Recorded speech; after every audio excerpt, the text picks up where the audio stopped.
북한 정권에 의해 희생됐거나 납치된 한국인 피해자 가족과 옹호단체들이 워싱턴에서 진상규명을 위한 국제사회의 공동 대응을 촉구했습니다. 유엔 강제실종 전문가는 북한이 400건에 달하는 정보 요청 통보문에 전혀 호응하지 않고 있다면서 북한 정부의 협력을 거듭 촉구했습니다. 김영권 기자입니다. 워싱턴에서 열린 북한 자유이주민 인권을 위한 국제의원연맹 총회에선 북한 정권이 저지른 살인과 납치 범죄에 대한 비판이 이어졌습니다.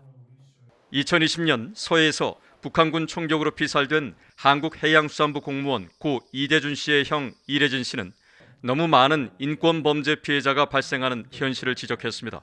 그러면서 문제 해결을 위해선 국제사회의 연대와 공조가 필요하다며 진상규명을 위한 국제공동조사단 구성을 촉구했습니다. 국제공동조사단을 꾸려 진상파악과 재발방지의 약속을 받아내야 합니다. 이 과정에서 다른 사건들도 함께 논의할 수 있는 기회를 만들어야 합니다.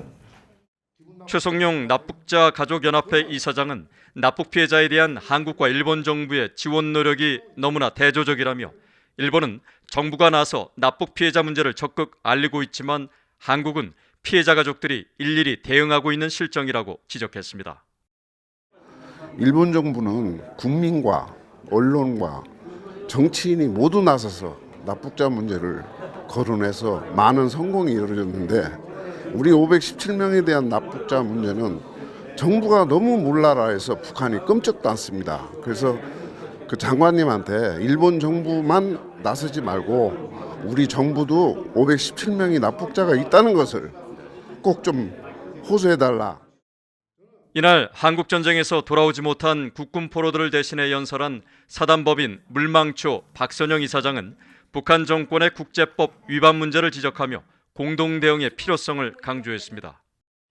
70년이 넘도록 억류하고 있는 것은 제네바 협약과 로마 협약 위반입니다.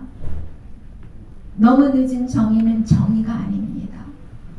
인권이라는 이름으로 국제법을 실현한다는 명분으로 이분들을 모셔올 수 있도록 함께 해주실 것을 간곡히 부탁드립니다. 유엔 북한인권조사위원회는 2014년 최종 보고서에서 6.25 전쟁 당시 포로로 억류돼 한국에 복귀하지 못한 한국군이 5만에서 7만 명일 것으로 추산했습니다. 유엔 강제실종 실무그룹 등 국제사회는 이를 강제실종 범죄로 보고 북한의 생사 확인 등 관련 정보를 요청하고 있지만 북한 정부는 전혀 호응하지 않고 있습니다. 유엔 강제실종 실무그룹의 아우아 발데 부의장은 이날 화상연설을 통해 실무그룹은 북한 정부의 비협조적인 태도에 심각한 우려를 표하고 국제 의무 준수를 거듭 촉구하고 있다고 강조했습니다. VA 뉴스 김영권입니다.